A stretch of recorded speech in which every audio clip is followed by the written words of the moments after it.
Então, quando você apertar compartilhar tela, vai aparecer algumas opções de janela, né? Isso, daí, Se, ó, vo- se você já colocou no modo apresentação, vai abrir uma janela de modo apresentação. Aí você tem que compartilhar ela, ou a janela inteira do desktop.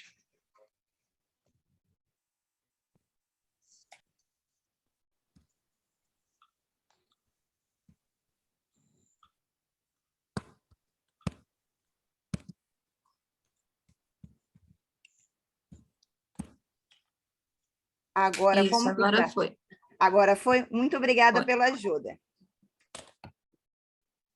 Então, bom dia, como a doutora Francine já me apresentou, eu sou Juliana, sou fellow de retina do 2º ano do Hospital das Clínicas de Ribeirão Preto, e hoje trago como tema uma aula de angiofluoresceinografia.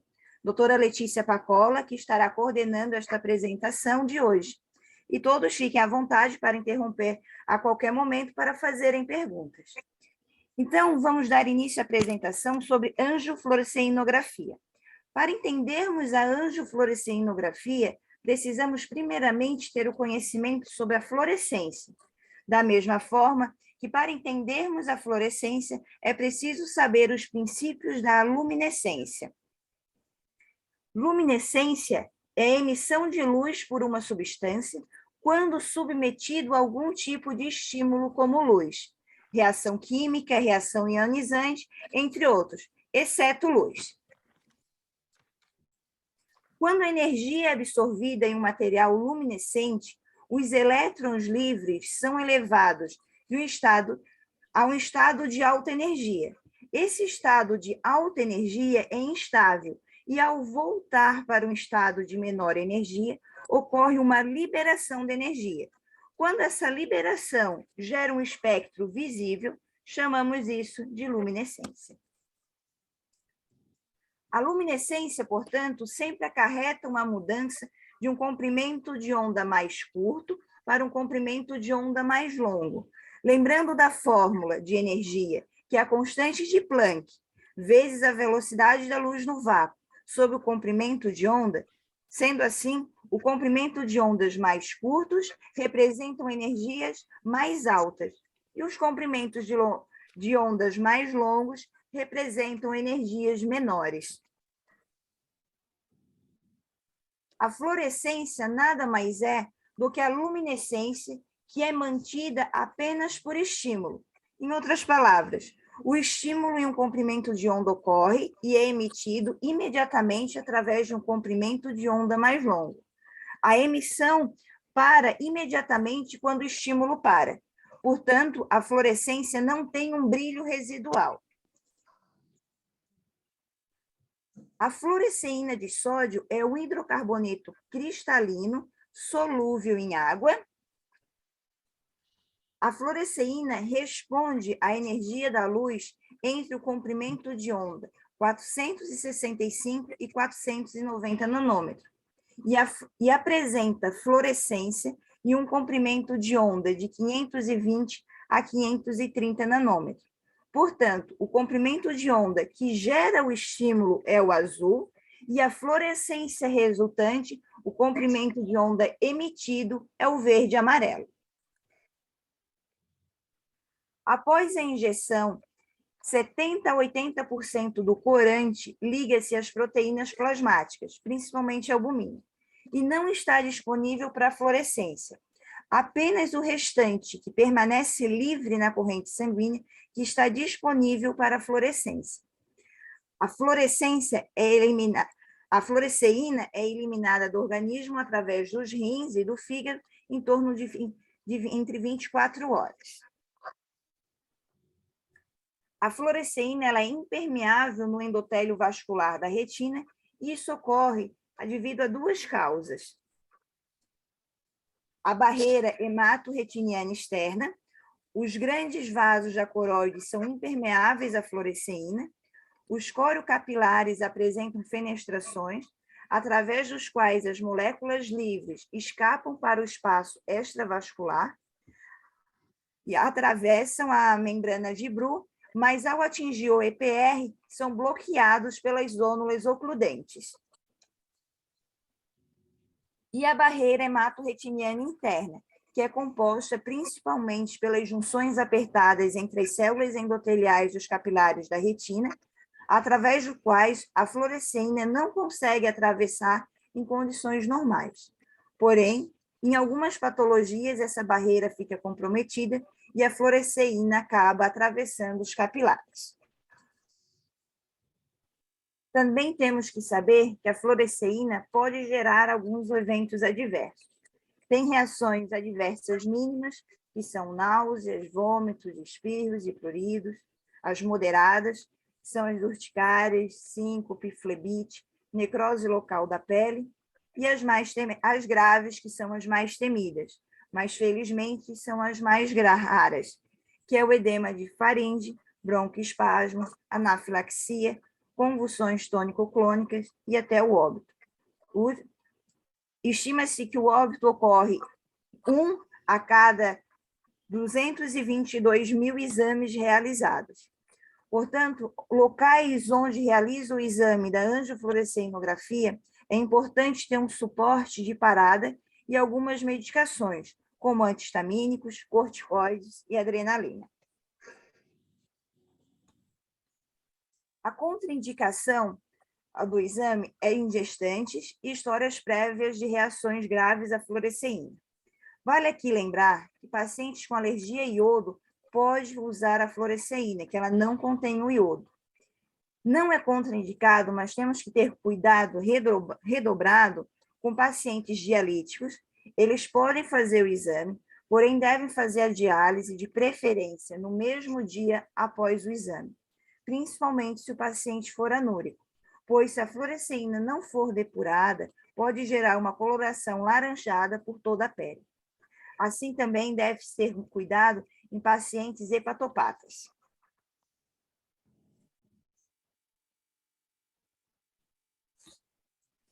É importante orientarmos também que alguns exames devem ser evitados nas 24 horas após o exame.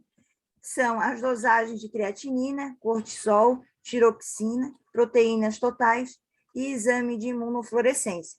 Esses exames podem serem alterados nas 24 horas pós-exame, então devem ser evitados.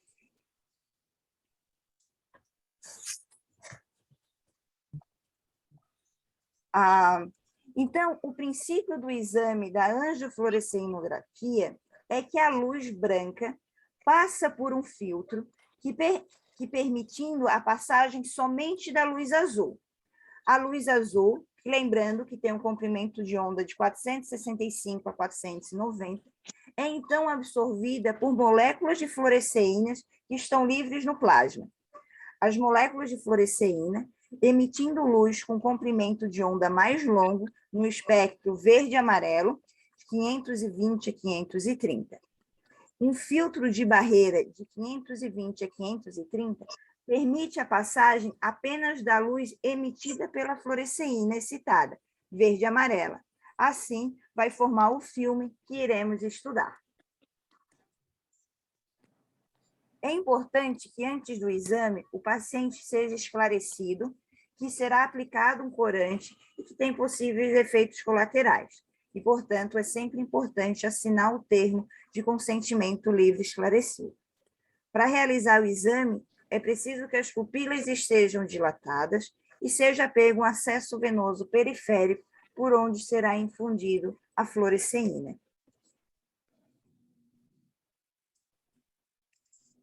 Antes de iniciar a infusão da fluoresceína, é realizada uma foto com os mesmos filtros que serão usados para observar possíveis pseudofluorescências ou autofluorescências, para não ocorrer viés na interpretação no final do exame. É realizada a infusão de fluoresceína, que pode ser de 5 ml de fluoresceína sódica a 10% ou 2,5 de fluoresceína a 20%. Uma curiosidade é que alguns aparelhos necessitam de menos, outros de mais corantes. No nosso serviço, utilizamos o aparelho do Heidelberg, e injeta-se em torno de 1 a 2 ml de fluoresceína a 20%. O tempo que o contraste demora para chegar até o olho leva de 8 a 15 segundos. sendo que os jovens apresentam um tempo-braço menor do que os idosos. Antes de iniciarmos a interpretação, temos que ter o conhecimento das fases do exame. Temos que pensar na angioflúor como um filme, onde o tempo vai ter que ser levado em consideração na hora de interpretação do exame.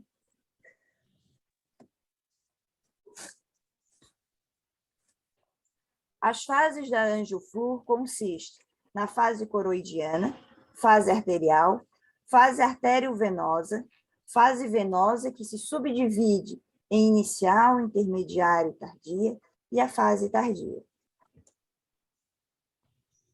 A fase coroidiana ocorre, ou também conhecida como pré-arterial, ocorre de 10 a 15 segundos após a injeção do contraste. Nessa fase, ocorre inicialmente o enchimento das artérias ciliares curtas posterior, com o enchimento inicial irregular, difuso da coroide com extravasamento pelas fenestrações corocapilares. Se estiver presente a artéria cílio-retiniana, também ocorrerá seu enchimento nessa fase. Aqui observamos o enchimento difuso da coroide e a artéria cílio-retiniana, aonde ela já fica preenchida pelo contraste, corante. A fase arterial inicia-se de 1 a 3 segundos após a fase coroidiana. Nessa fase, inicia o preenchimento da artéria central da retina e de seus ramos. Na fase arteriovenosa, temos o enchimento completo das artérias e capilares com fluxo laminar nas veias, em que o corante parece revestir a parede do vaso, deixando uma faixa de hipofluorescência central. Isso ocorre porque o fluxo sanguíneo próximo à parede é mais rápido. A fase venosa precoce, o fluxo venoso laminar fica mais pronunciado. Observem como fica mais fácil de distinguir o fluxo laminar.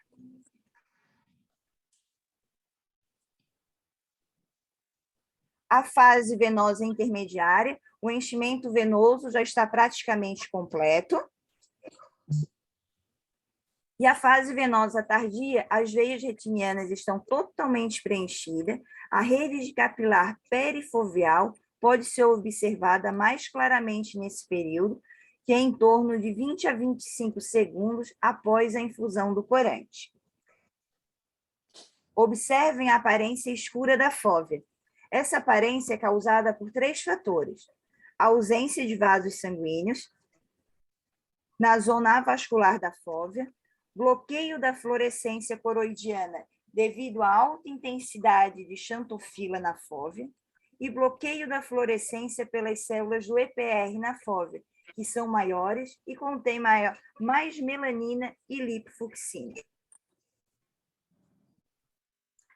Após aproximadamente 30 segundos da infusão da fluoresceína, termina a primeira passagem completa do corante e inicia-se a recirculação. A partir desse momento, começa a eliminação gradual do corante da circulação. Um resumo rápido do tempo das fases.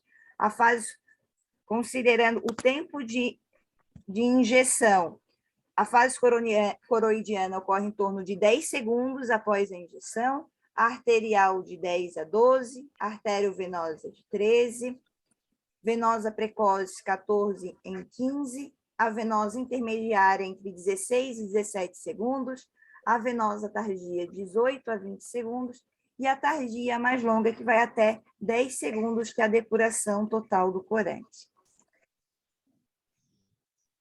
A interpretação da angiofluoresceinografia segue um método.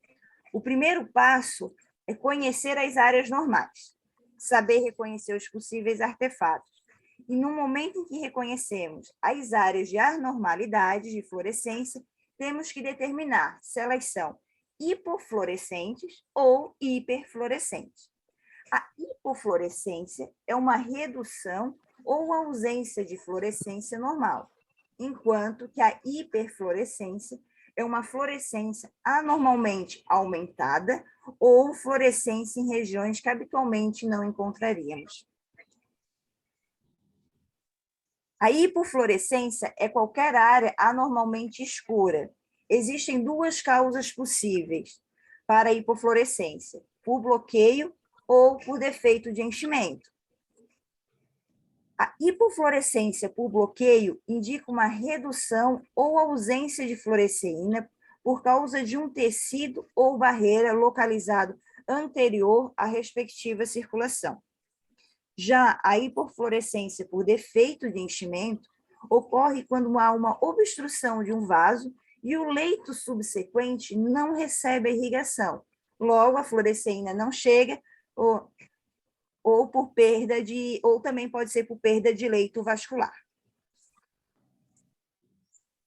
A hipofluorescência por bloqueio ocorre por diferentes tipos de materiais que ficam depositados e causam bloqueio. São as hiperplasias do EPR, as xantofilas, os exudatos duros, a lipofusina e sangue em qualquer região da retina.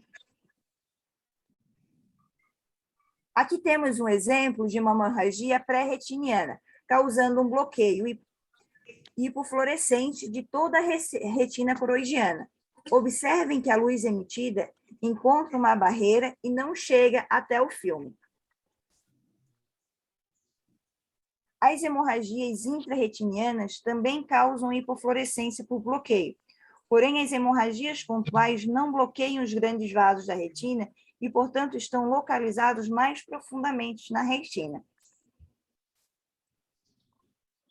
Já nas hemorragias subretinianas, conseguimos observar a vascularização da retina.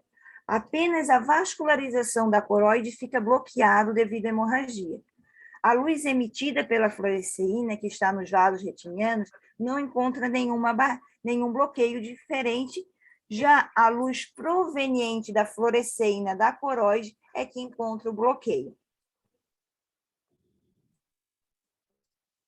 Hipertrofia do epitélio pigmentar da retina é outra situação que conseguimos ver os vasos da retina, porém a coroide fica bloqueada por barreira diferente. Agora é devido a uma hipertrofia, ou seja, uma grande quantidade de pigmento.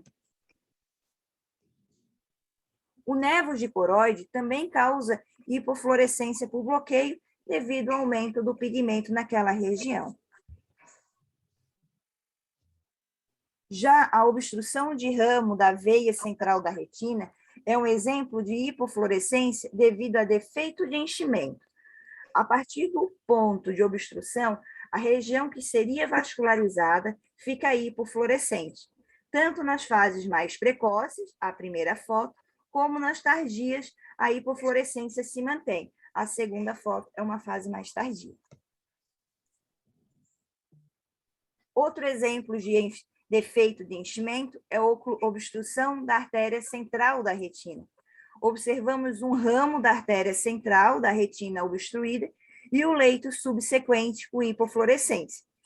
Semelhante à oclusão da veia central da retina, ao longo do exame, a região hipofluorescente ela se mantém. Agora vamos analisar a hiperfluorescência. A hiperfluorescência é qualquer área mostrando fluorescência em excesso do que seria esperado, ou em regiões que habitualmente não encontraríamos fluorescência. Existem 4 situações que podem causar a hiperfluorescência. Causa de pré-infusão do contraste, defeito em janela, anormalidade de vasos ou extravasamento, ou por extravasamento. Para avaliar a hiperfluorescência, é importante não apenas a região acometida, como observar ao longo do exame como será o comportamento dessa hiperfluorescência, ou seja, ela é mantida ou apresenta um aumento gradual ao longo do exame. Fluorescência pré-injeção do contraste é hiperfluorescência que pode ser vista antes da fluoresceína ser injetada e é causada por estruturas que fluorescem naturalmente, chamadas de autofluorescentes, ou por filtros mal combinados, que seriam as pseudofluorescências. O defeito em janela é a fluorescência transmitida, que aparece quando a fluoresceína preenche o coro capilar normalmente, mas é mais perceptível devido à redução ou perda do EPR e ocorre nas fases iniciais do exame. Quando existem vasos anormais, seja da retina, do disco ou da coroide, eles são preenchidos com fluoresceína e observamos eles em locais que normalmente não há vasos ou o aspecto do vaso se encontra alterado. Também é observado na fase inicial do exame. Já a hiperfluorescência causada por extravasamento é visto predominantemente nas fases finais do exame e demonstra uma fragilidade da barreira hematorretiniana. Vamos ver agora alguns exemplos de cada dessas causas. A pseudofluorescência ocorre por filtros mal posicionados, combinados, ou seja, um erro de técnica. A autofluorescência é a emissão de fluorescência na ausência da fluoresceína. Condições que causam autofluorescência são principalmente as drusas do nervo óptico e o amartoma astrocítico. Aqui temos o exemplo de drusas do nervo óptico, já apresentando fluorescência antes do contraste, e se mantém fluorescente após o contraste também. Por isso é importante ter essa foto controle. Aqui o exemplo de amartoma astrocítico, que é outro exemplo aí de autofluorescência. A hiperfluorescência por defeito em janela é a fluorescência transmitida, que aparece quando a fluoresceína preenche o coro capilar normal, mas é mais perceptível devido à redução ou perda do EPR. Ocorre nas fases iniciais do exame e o efeito em janela apresenta 4 características. Aparece no início do exame e coincide com o enchimento da coroide. Aumenta em intensidade à medida que a concentração do corante aumenta na coroide. Não aumenta de tamanho ou forma durante as fases posteriores do exame. E tende a desbotar e, às vezes, desaparecer conforme a coroide se esvazia do corante na fase final do exame. Exemplos de defeito em janela são as drusas, que permitem uma melhor visualização da coro capilar devido ao afinamento do EPR que recobre elas. E notem, enquanto a coroide está cheia de fluorescência, elas são bem aparentes. Com a drenagem da fluoresceína da coroide, elas diminuem consideravelmente sua intensidade. Outro exemplo de defeito em janela é o buraco de mácula. Em condições normais, a fóvea é hipofluorescente devido às causas que já conversamos. Porém, quando há um buraco macular, a fóvea fica hiperfluorescente, pois a luz emitida da fluorescência de circulante na coroide não encontra nenhuma barreira. A hiperfluorescência, devido à normalidade de vaso, é causada por vasos patológicos, que podem estar na retina, no disco ou na coroide. Os vasos, tanto normais como anormais da retina e do disco, são claramente visíveis na angioflúor, porque não há barreira. A normalidade grosseira da vasculatura retiniana e discal e alterações microvasculares sutis que não podem ser apreciadas adequadamente por exames oftalmológicos será bem definida e facilmente distinguida no exame da angioflúor. As alterações do vaso da retina podem ser divididas em 6 categorias: tortuosidade e dilatação, telangiectasias, neovascularização, anastomose, aneurisma e vasos tumorais. Tortuosidade de vaso devido à membrana epirretiniana. A membrana epirretiniana gera uma atração sobre os vasos, causando deformação na arquitetura dos vasos da retina. Esses pontinhos são exemplos de microaneurisma. Também temos as telangiectasias e as anastomoses. Essas alterações são muito comuns encontradas em retinopatia diabética. Aqui observamos a formação vascular em topografia não habitual de um neovaso nesse caso, sobre o nervo óptico. Tortuosidade, aqui observamos uma tortuosidade, dilatação do vaso, causado na doença de von Wickel-Lindau. A hiperfluorescência por extravasamento também é chamada de leakage. Para entendermos sobre a hiperfluorescência por extravasamento, temos que recordar que a fluoresceína dos vasos retinianos e da coroide começa a diminuir cerca de 40 a 60 segundos após a injeção, devido à depuração da fluoresceína. Quando a fluorescência que permanece no exame após os vasos da retina e coroide terem sido esvaziados de fluoresceína, é fluorescência extravascular e representa o vazamento. Esse extravasamento pode tanto ocorrer no disco, na retina e na coroide. Exemplo de um edema de papila, onde os vasos ficam permeáveis, permitindo o extravasamento da fluoresceína. Observe que mesmo quando não há mais fluoresceína na coroide e vasos retinianos, continua a hiperfluorescência, porque nessa região houve o extravasamento. Já o edema de mácula cistoide na fase venosa da angioflúor mostra algumas dilatações da fina rede capilar ao redor da fóvea. Fase tardia mostra hiperfluorescência devido ao acúmulo de corante preenchendo os espaços císticos. No edema cistoide, o extravasamento foi intrarretiniano. Aqui, o neovaso de disco, o extravasamento é para o vítreo. Lembrem que já vimos essa imagem e se acompanhar essa região ao longo do tempo do exame, observamos que a hiperfluorescência vai aumentando ao longo do exame e na fase tardia, mesmo com pouca fluoresceína circulante, a intensidade se mantém. Outro exemplo de neovasos, observamos o mesmo padrão, hiperfluorescência que se mantém na fase tardia. E isso é muito importante. Ver o exame ao longo do tempo. Qual vai ser o comportamento da fluoresceína ao longo do exame? Aqui temos um exemplo de vasculite. Com a inflamação, os vasos ficam permeáveis e permite que parte do corante extravasa. Assim, conseguimos ver os capilares que normalmente não veríamos. Esse extravasamento é intrarretiniano. O pooling é definido como um vazamento de fluoresceína em um espaço anatômico delimitado. A fluoresceína acumula-se nos espaços criados pelo descolamento de retina sensorial e do EPR, ou no espaço criado pelo descolamento do EPR e da membrana de Bruch. Exemplos são os DEPs e o descolamento seroso da retina. O pooling podemos definir como similar a uma poça. Apresenta uma hiperfluorescência precoce, aumenta de intensidade, mas não de tamanho.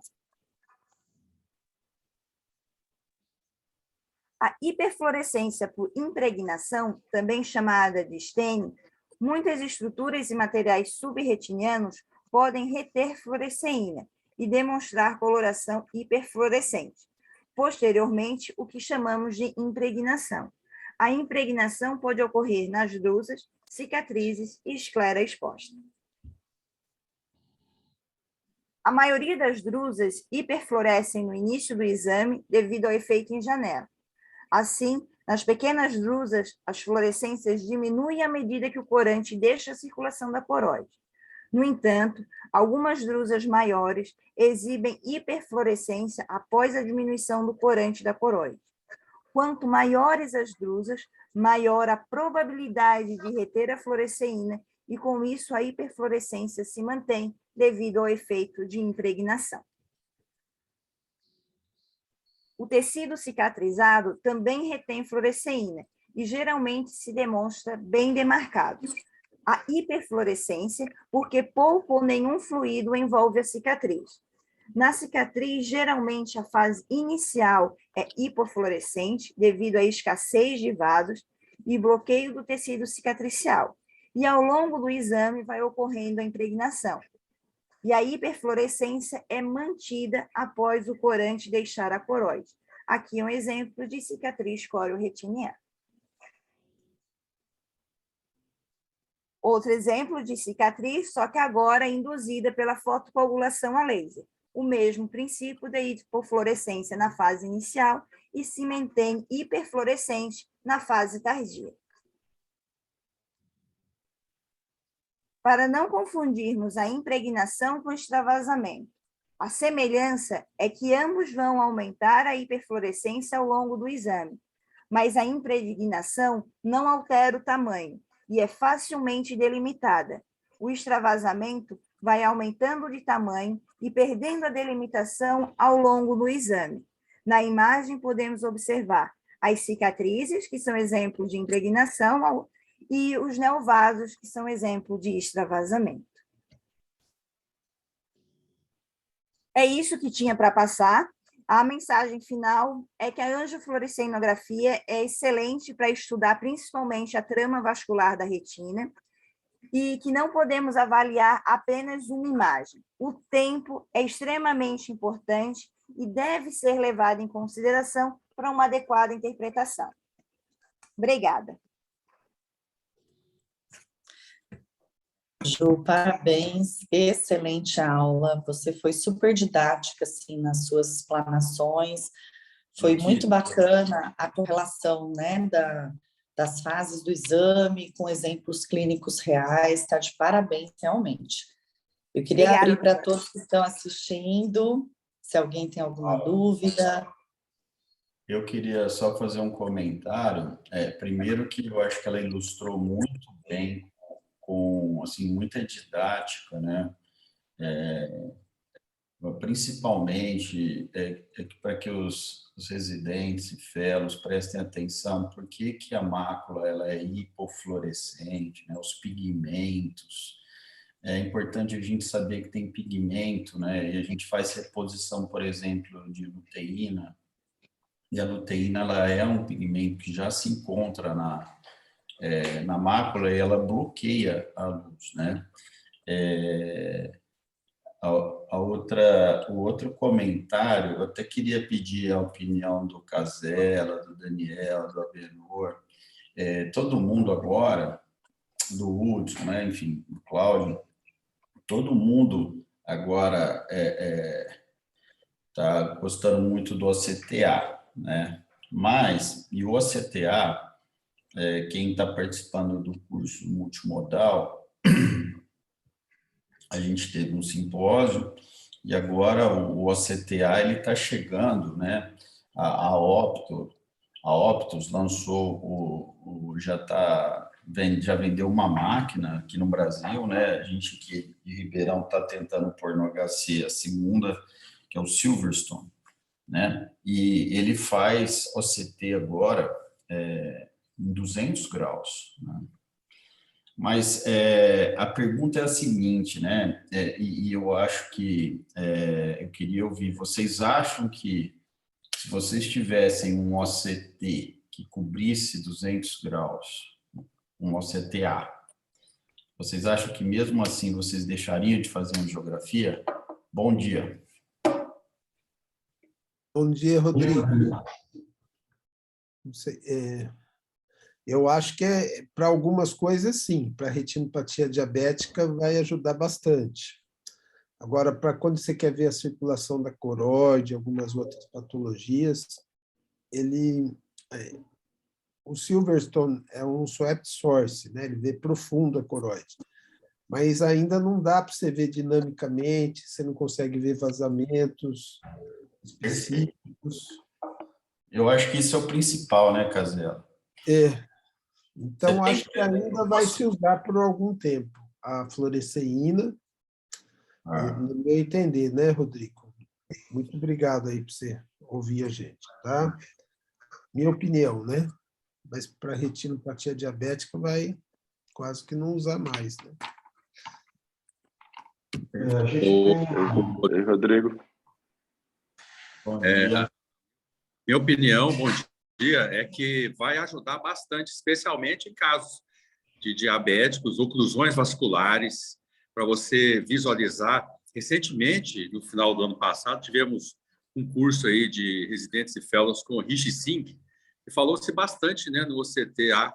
E eu acredito que esse de 200 graus, né, no nacional, nosso, um acesso melhor, vai ajudar muito no sentido de você não substituir a Anjo de maneira alguma, mas você pode, através dele, observar essas áreas, aumentar, diminuir, isquemia, periferia, e 200 graus é bom, é bastante bom. Eu acho que a gente tinha que incentivar isso aí, porque isso aí, eu não vou dizer que é um trend, tá se movendo para isso, mas isso é extremamente importante, né? A gente acompanhar também a tecnologia do que está sendo aplicado aí fora. Não, é só corrigir, assim, é da Optos, tá? A Optos, ela é uma empresa internacional, não é da Opto, da nossa aqui, tá? É da Optos. Ah, sim, confundi, eu achei que fosse a Optos de São Carlos. A Optos Internacional. Ótimo, se tiver um acesso aqui, é muito bom, né? Eu sou a favor plenamente.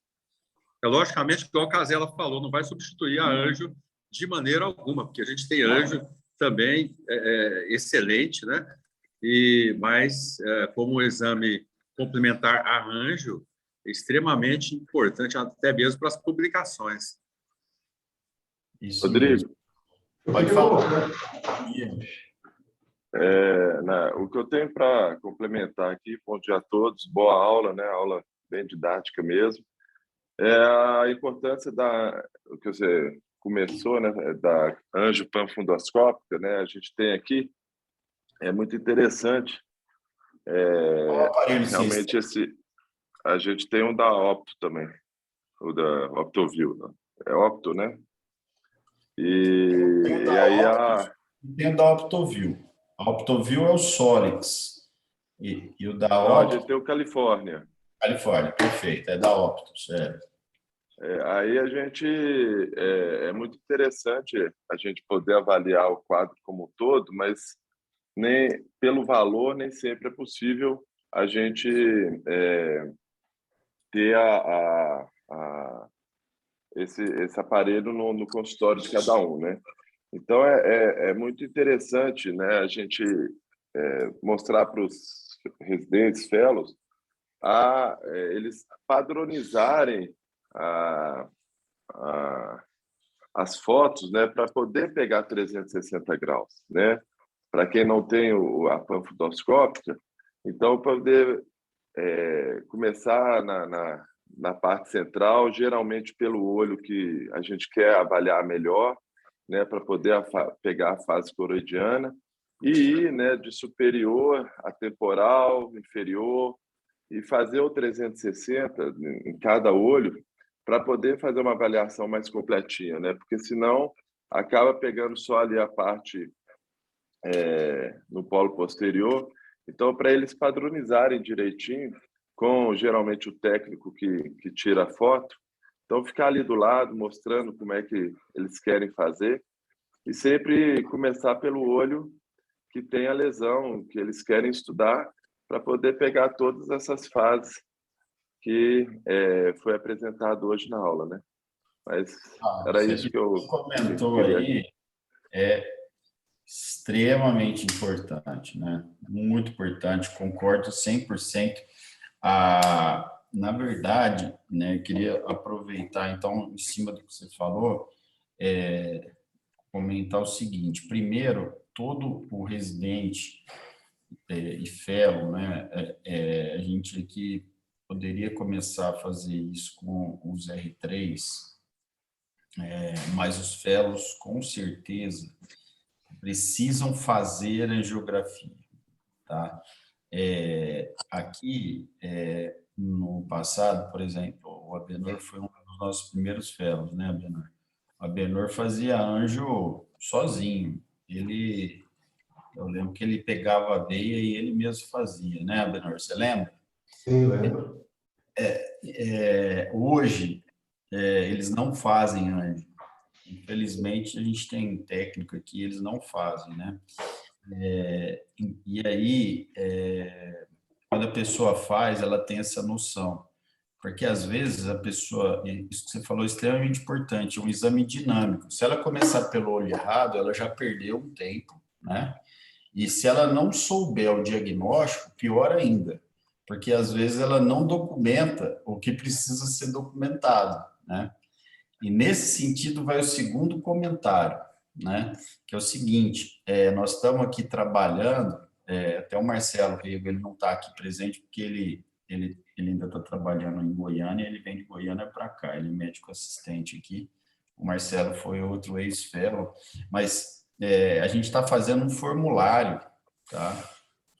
Hoje, a avaliação ela é tão multimodal que chega para o técnico um pedido de OCT e ele não explora direito o aparelho. Então, ele tem um aparelho que pode fazer infrared, autofluor, OCT, anjo e CG.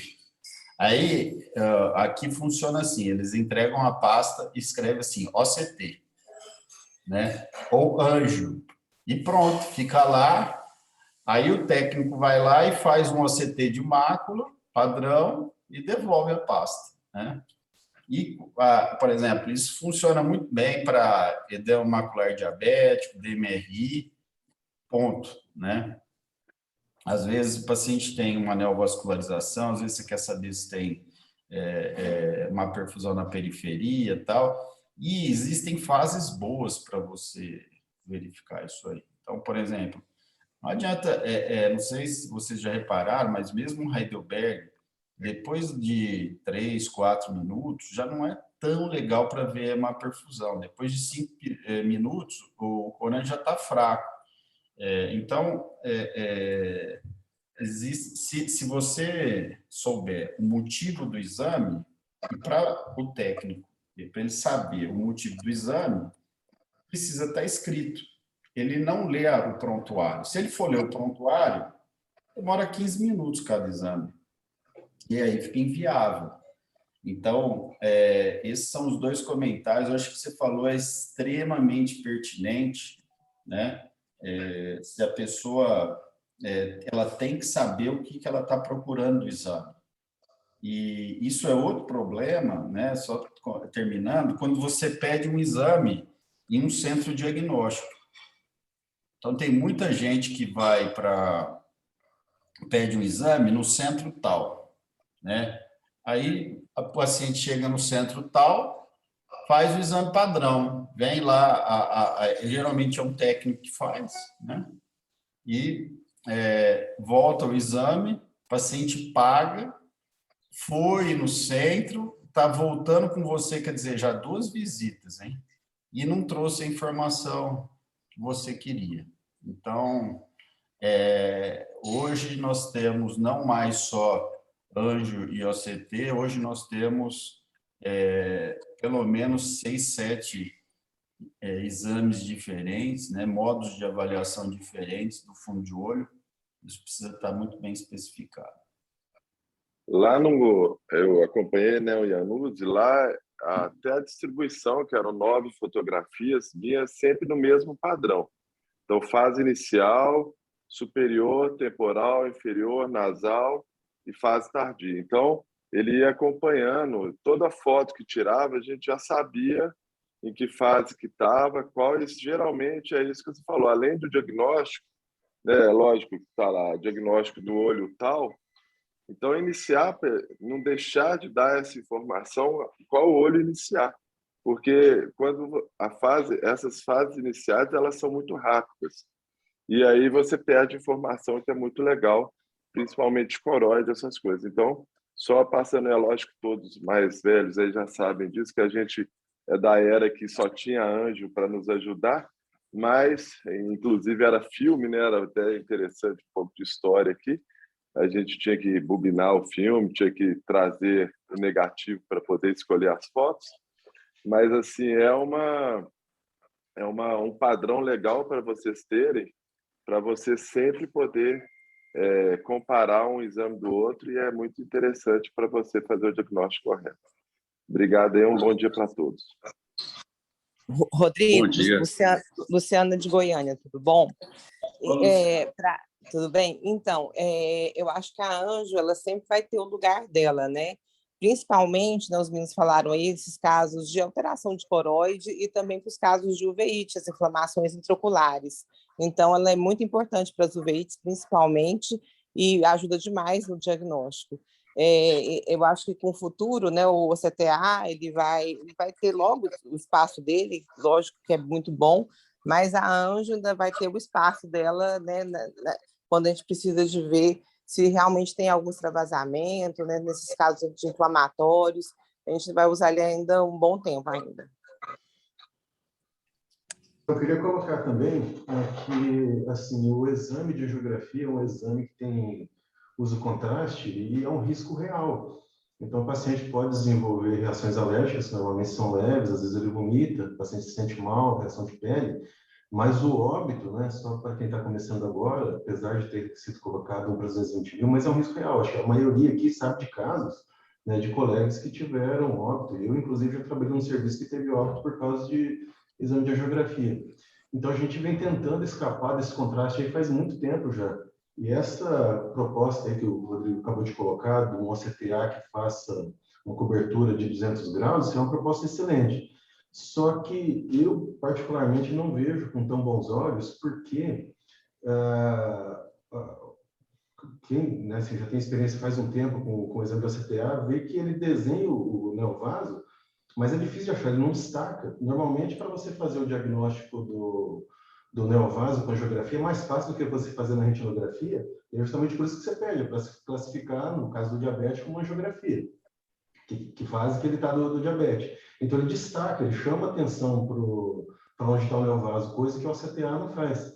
Então, assim, eu tenho a impressão que para DMRI, substituiu praticamente, não se faz mais a angiografia para DMRI, mas para diabetes eu não tenho certeza se o caminho vai ser esse. Eu tenho a impressão que vai continuar sendo mais ou menos como está. Bom, perfeito. Queria passar a palavra para o Casella, depois para a Letícia, e agradecer a todos. Brevemente, eu tive uma reação anafilática e acho que é importante reconhecer. O que dá mais reação alérgica na fluoresceína é alergia à sulfa cruzada e ao acetazolamida. E a pessoa sente uma pressão forte nas costas. Felizmente, estava tudo preparado, a gente deu adrenalina e a paciente saiu da crise livre de intercorrências, mas realmente pode ocorrer morte. E sempre que tiver um histórico de alergia, mandar antes para um alergista e ter pessoas preparadas para eventual intubação, basicamente isso. Obrigado. Bom, felizmente, a chance de termos reações adversas é pequena, né? Mas isso a gente tem que estar sempre em mente. Tem que ter esse preparo mesmo, né? De primeiros socorros aí de emergência, com adrenalina, antistamínico, corticoide em sala, e prestar bastante atenção com relação a essa questão quando o paciente já traz que tem algum histórico prévio de alergia, sempre pedir alguma avaliação anterior, porque, embora raras, elas podem acontecer, né? Felizmente, o que a gente tem de mais comum é reação vagal, de paciente nauseando, às vezes até chegando a vomitar, isso é mais fácil contornar, mas a gente não pode esquecer dessas reações adversas de jeito nenhum. Bom, não sei se mais alguém tem algum comentário, quer fazer mais alguma pergunta. Senão, acho que a gente Queria pode... convidar todos para o Retinófon sábado, viu? Participação do brasileiro aí é importante, aí é um evento em inglês internacional, e todos estão convidados. A Francine vai apresentar um caso também lá maravilhoso. Grande abraço a todos. Obrigada, um abraço a todos. Parabéns de novo, Ju, pela aula excelente, super didática. Bom dia para todo mundo aí, viu? Obrigada, bom dia para todos. Obrigada, até logo, tchau.